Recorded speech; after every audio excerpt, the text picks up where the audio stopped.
कपड़े धोने वाली बहू। शादी के पहले से ही विभा को कपड़े धोने का बड़ा शौक था।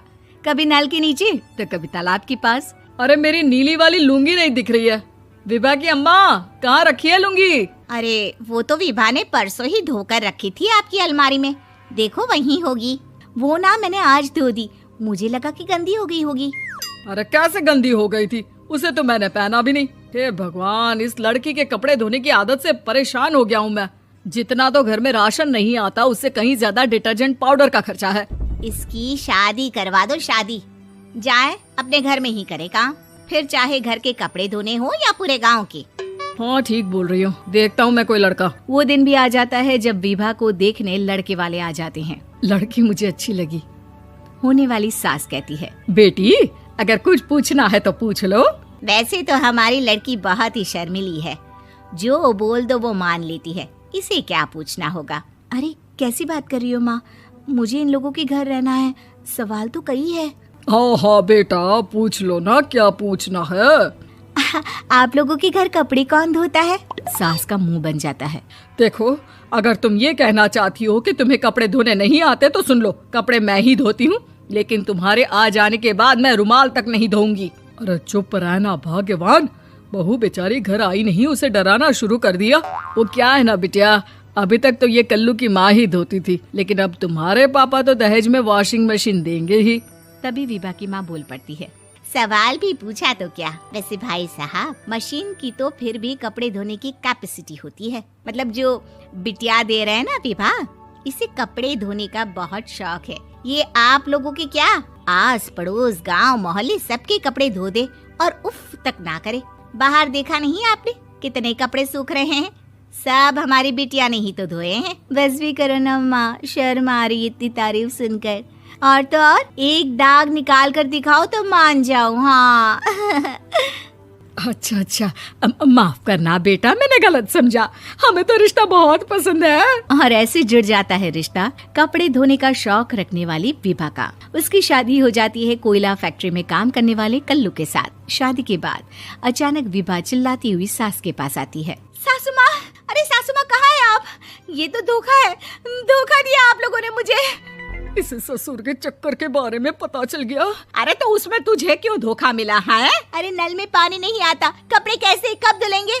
अच्छा अच्छा, तू पानी नहीं आ रहा उसकी बात कर रही है। तो आपने क्या सोचा? कुछ नहीं। अच्छा हाँ, तेरी माँ ने कहा था कि कपड़े धोने का शौक है तुझे, याद आया मुझे। शौक शौक बोलकर कपड़े धोने वाले मेरे जुनून को कम ना आके सासू माँ, कपड़ा धोना मेरा गुरूर है। तभी पति भी वहाँ आ जाता। अभी मैंने इसे सनी देओल की फिल्म दिखाई है, उसी के डायलॉग मार रही है माँ। अच्छा सुन, साफ साफ बता रही हूँ, पानी सुबह 4 से 6 और शाम को 10 से 12 आता है, समझी? विभा टाइमिंग सुनकर हैरान हो जाती है। ये क्या भूतों का मोहल्ला है? सुबह 4 बजे उठकर कौन कपड़े धोता है? 4 बजे टंकी में पानी जाता है, फिर सारा दिन धोना ना, किसने मना किया? अरे कैसी बात कर रही हैं? 200 लीटर की टंकी में कितने कपड़े धो लूंगी मैं, सुबह ही उठ जाऊंगी मैं। अब क्या था, विभा सुबह 4 से लेकर रात के 12 बजे तक कपड़े ही धोती रहती। एक रोज सास पड़ोस से निकलकर कहीं जा रही होती है कि साथ वाली कहती है, हाँ कल्लू की माँ, जरा ये बताओ कि 2 साड़ी है, 2 ब्लाउज और एक पेटीकोट और एक नाड़े वाला लंबा कच्छा। हाँ तो? अरे तो क्या, कितना लोगी धुलाई ये बताओ। धोबन दिख रहे हैं हम क्या? हमारे पति सरकारी नौकरी से अभी अभी रिटायर हुए हैं और बेटा सुपरवाइजर है कोयला फैक्ट्री में। धोबन समझ रखा है हमें।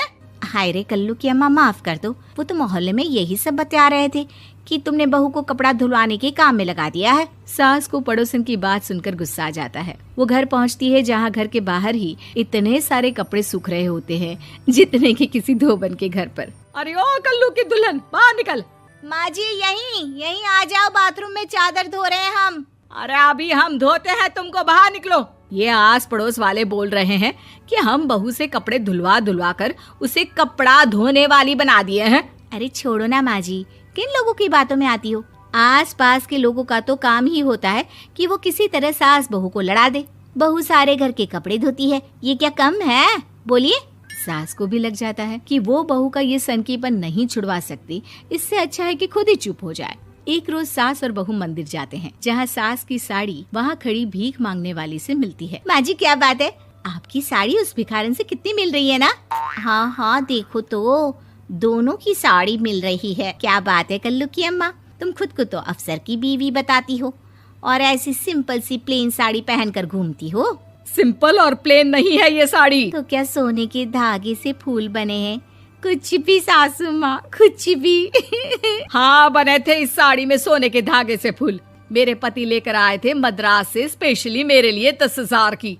ताहे भाई साहब इस भिखारन के लिए भी सेम टू सेम साड़ी लेकर आए होंगे 10,000 की। सास उस वक्त तो कुछ नहीं कहती, लेकिन बहू के साथ घर आती है और अलमारी से एल्बम निकाल कर लाती है। ये साड़ी देख रही है, ये वही साड़ी है जिसे मैंने अभी पहना था। इस साड़ी में ये जो चमकदार फूल दिख रहे हैं ना, ये सोने के धागों से काढ़े गए हैं। लेकिन तू लोकल वॉशिंग मशीन ब्रश से घिस घिस कर सारे फूलों को निकाल कर साड़ी प्लेन कर दी। मुझे माफ कर दीजिए सासू माँ। और तो और, जब मैंने तुझे तेरी गलती के लिए कुछ नहीं कहा, लेकिन तूने तो सबके सामने मेरा मजाक ही बना दिया। क्यों? बहू को समझ में आ जाता है कि अब से उसका कपड़े धोना बंद।